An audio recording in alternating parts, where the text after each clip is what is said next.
Assalamualaikum warahmatullahi wabarakatuh. Alhamdulillahilladzi khalaqana min nafsin wahidah wa bassa minhuma rijalan wa nisaa amma ba'du. Kita bertemu lagi di Tadarus Qiraah Mubadalah yang ke-19 ya, di tanggal 10 di bulan April ini.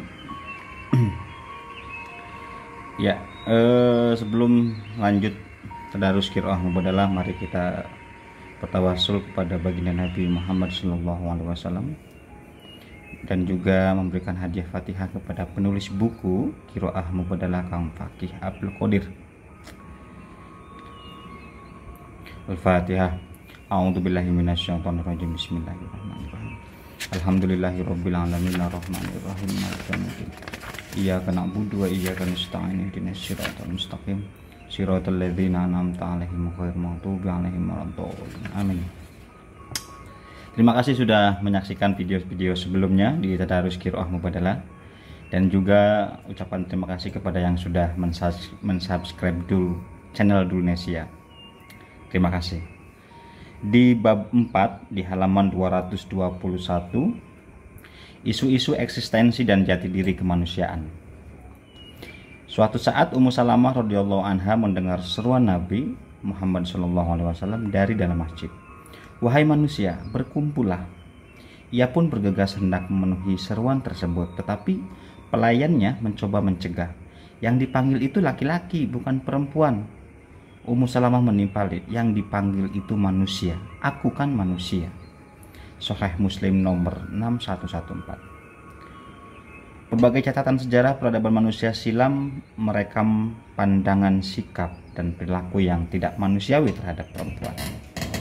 Peradaban Yunani yang dianggap sebagai sumber rasionalitas dan humanisme pada masa lalu juga tidak lepas dari pandangan dan perilaku misoginis. Dalam tradisi Yunani, laki-laki boleh mengawini perempuan dalam jumlah tidak terbatas. Jika sudah dinikahi, perempuan menjadi milik sepenuhnya laki-laki. Sebagaimana diceritakan Laila Ahmad, bahkan filsuf besar Aristoteles berpandangan bahwa laki-laki adalah superior atas perempuan yang memang tidak memiliki akal yang cukup untuk dicerna dan memahami. Peradaban yang lain seperti India, Tiongkok, dan Arab saat itu tidak jauh berbeda. Di berbagai belahan dunia, perempuan yang sekalipun memiliki jasa melahirkan tetapi selalu dihina, diperlakukan kasar, tidak dianggap sebagai manusia yang bermartabat, dan direndahkan derajatnya sekelas budak. Masyarakat dunia saat itu masih bingung bagaimana memperlakukan perempuan. Adakah jiwa kemanusiaan di dalamnya? Apakah bisa berpikir layaknya manusia, laki-laki? Apakah bisa berkembang akal dan budi mereka? Mungkinkah mereka masuk surga kelak? Dan bagaimana pertanyaan filosofis yang ada di benak peradaban masa lalu? Dalam kehidupan keluarga, hak milik penuh ada pada laki-laki. Perempuan tidak memiliki hak apapun, tidak mewarisi, bahkan diwarisi.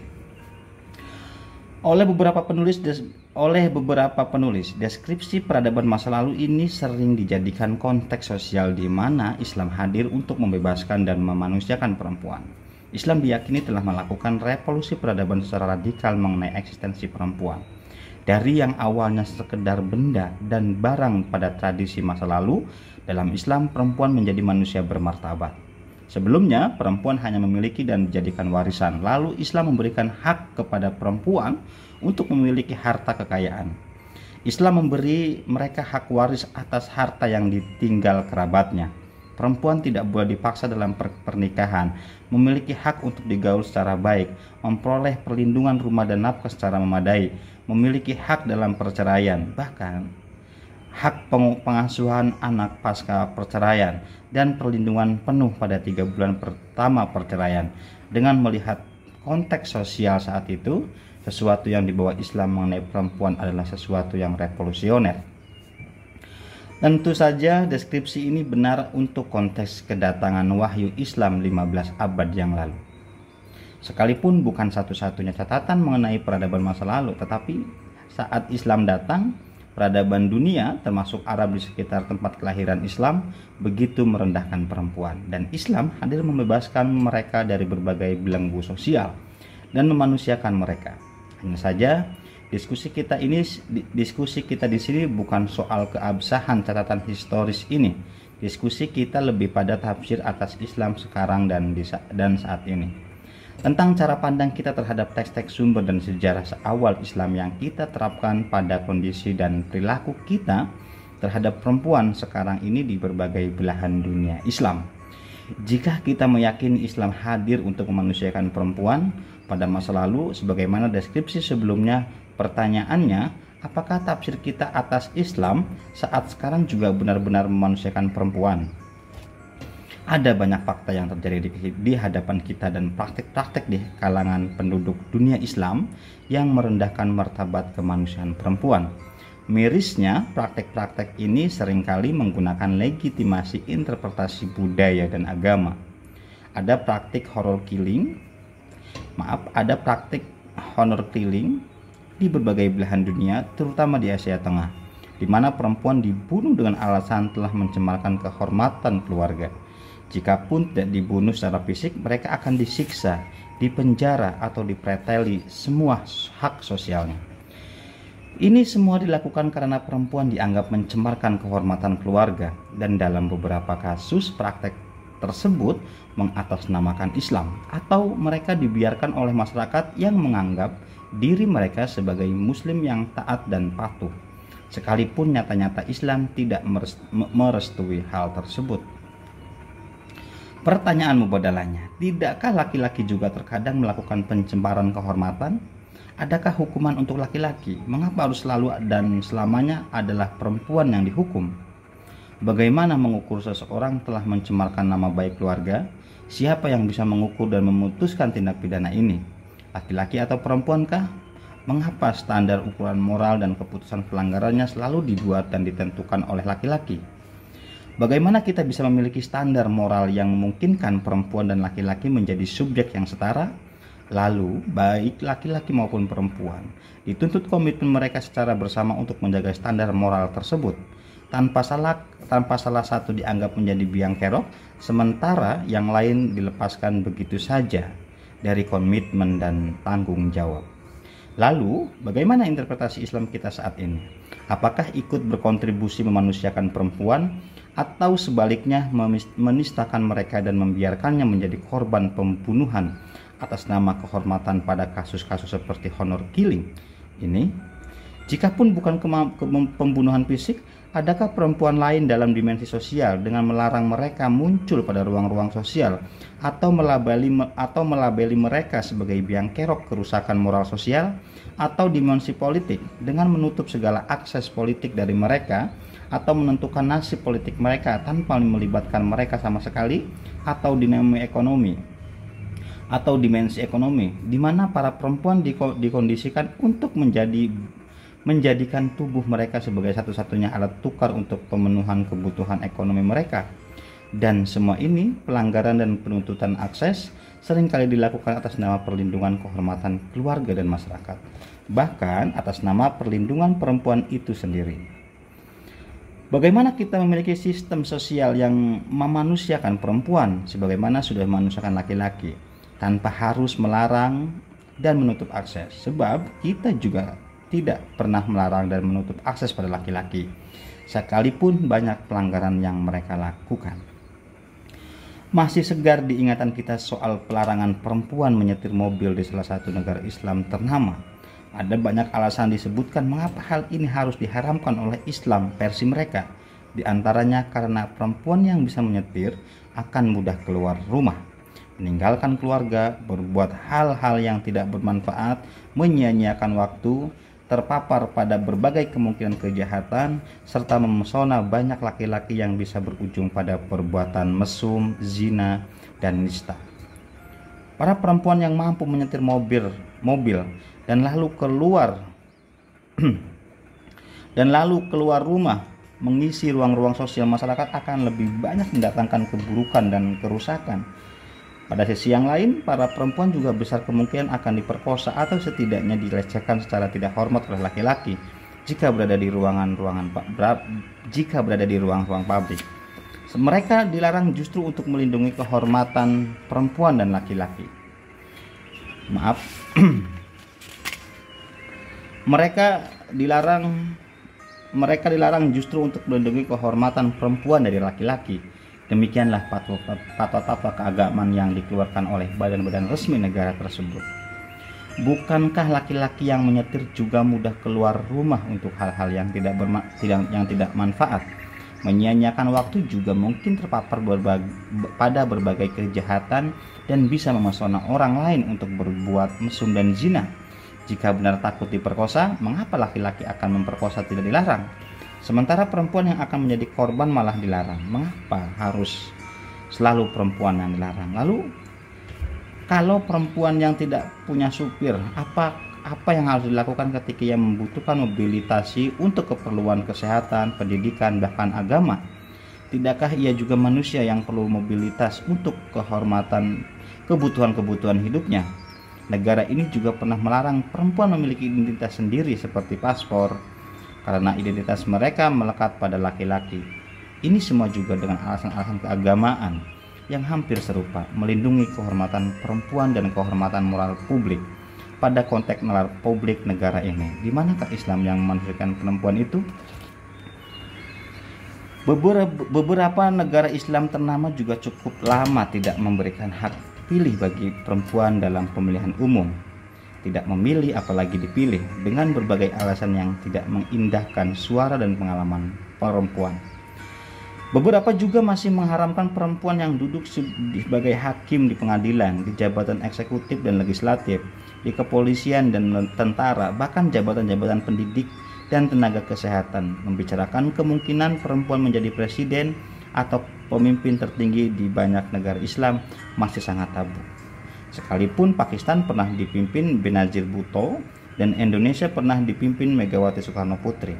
Alasannya adalah pelarangan agama yang memprediksi kegagalan perempuan jika memegang tanduk pemimpin yang telah menjadi imajinasi publik yang bersifat masif di kalangan masyarakat Muslim, terutama Arab. Padahal kepemimpinan laki-laki di hampir seluruh dunia Islam adalah fakta yang nyata yang diketahui dan dirasakan oleh banyak orang. Tetapi perempuan selalu digagalkan, bahkan masih di dalam imajinasi dan pikiran.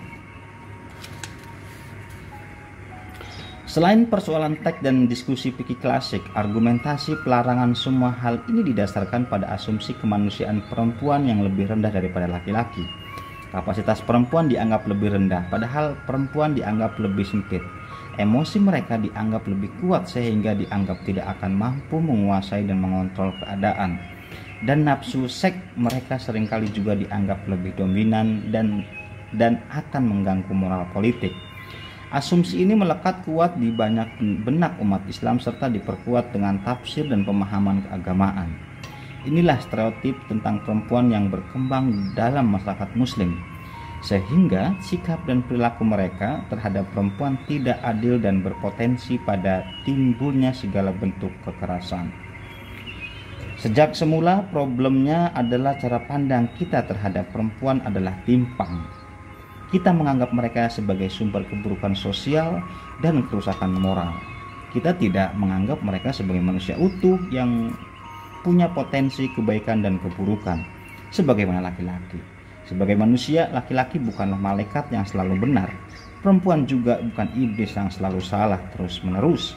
Tidak juga sebaliknya. Perempuan yang malaikat dan laki-laki yang iblis, tetapi keduanya adalah manusia utuh. Laki-laki dan perempuan yang memiliki segala potensi akal budi sebagai manusia yang bisa berkembang untuk kebaikan masyarakat. Potensi sebaliknya juga bisa terjadi, tetapi anggapan buruk terhadap perempuan atau pelabelan stereotyping akan menjadi awal dari segala keburukan dan kekerasan yang menimpa mereka sepanjang kehidupan dan peradaban kemanusiaan. Semua pengekangan, peminggiran, dan kekerasan itu terjadi justru karena anggapan bahwa perempuan adalah setengah manusia yang hanya utuh jika dikaitkan dengan atau melekat pada manusia yang dianggap utuh, yaitu laki-laki. Pertanyaan reflektifnya, sudahkah tafsir keagamaan kita saat ini benar-benar mendorong agar memandang perempuan sebagai manusia utuh, agar kita menghormati martabat kemanusiaan perempuan? Ataukah tafsir ini yang kita lakukan saat ini masih saja melestarikan asumsi dan stereotip yang merendahkan kemanusiaan perempuan? Masihkah kita menganggap perempuan tercipta dari laki-laki dan karena itu harus selalu melayani laki-laki? Masihkah fatwa-fatwa ulama kita untuk hal yang aktivitas yang sama perempuan akan disalahkan tetapi laki-laki dibiarkan? Benarkah kita memanusiakan perempuan atau justru merendahkan perempuan? Benarkah kita menghormati derajat perempuan atau sekedar memberi sanjungan simbolik tanpa tindakan-tindakan nyata? Benarkah kita melindungi perempuan atau justru mengekang, melarang, mengontrol, dan bahkan menguasai eksistensi mereka? Benarkah kita mendidik perempuan atau justru mengatur, memaksa, dan bernafsu menghegemoni mereka? Benarkah kita menyayangi mereka atau justru ingin merebut, menguasai, dan memiliki mereka sepenuhnya? Bagaimana menghargai, menghormati, dan mengapresiasi dan memberikan akses pada perempuan sebagaimana yang dipikirkan dan diinginkan mereka sebagai bagian dari tindakan keimanan dan keislaman? Tentu saja persoalan di kalangan ulama dan tokoh Islam adalah yang saya yakini bukan isu kemanusiaan perempuan, tetapi lebih mengenai bagaimana menafsirkan teks-teks rujukan yang tersedia terkait dengan isu-isu di atas. Saya yakin semua ulama sepakat bahwa perempuan adalah manusia sebagaimana laki-laki. Hanya perspektifnya yang bisa jadi timpang atau cara bacaannya yang tidak bisa menuntun pada keadilan, sehingga laki-laki dianggap lebih superior, lebih utama, dan lebih berhak atas sesuatu dibanding perempuan. Untuk alasan-alasan yang seringnya juga dirumuskan oleh dan untuk kepentingan laki-laki, hal-hal yang berkaitan dengan penciptaan perempuan juga sering dianggap sebagai sesuatu yang kotor, hina, atau setidaknya merepotkan dan menyusahkan. Seperti menstruasi, hamil, menyusui, dan membesarkan anak-anak. Tentu saja tidak semua tafsir demikian. Banyak sekali tafsir yang sebaliknya, baik klasik maupun kontemporer, yang memanusiakan dan memberdayakan perempuan. Persoalannya ada di pilih kita masing-masing dan cara pandang kita terhadap tafsir-tafsir tersebut. Perspektif Mubadah akan mendiskusikan isu-isu fundamental dan eksistensial kemanusiaan dengan cara pandang kesalingan, di mana laki-laki dianggap bagian dari kehidupan perempuan dan begitupun perempuan merupakan bagian dari kehidupan laki-laki.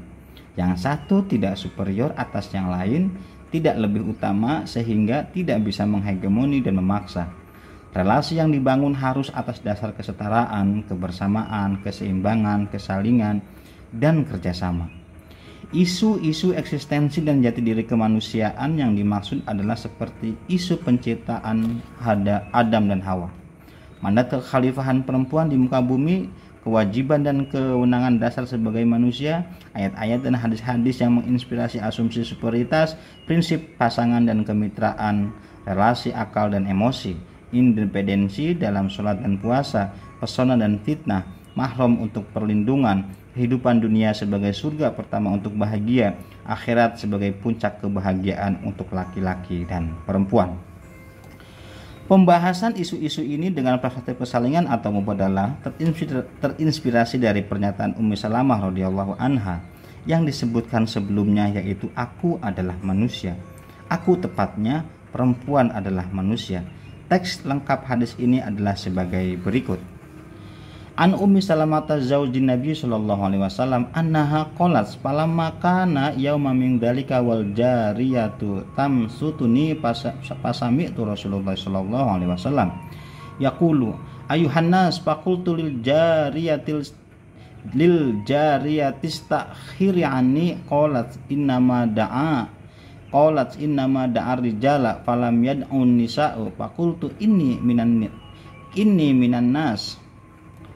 Ummu Salamah radhiyallahu anha, istri Rasulullah sallallahu alaihi wasallam berkata, pada suatu hari ketika rambutku sedang disisir pelayan, aku mendengar Rasulullah sallallahu alaihi wasallam memanggil, "Wahai manusia, kemari berkumpullah."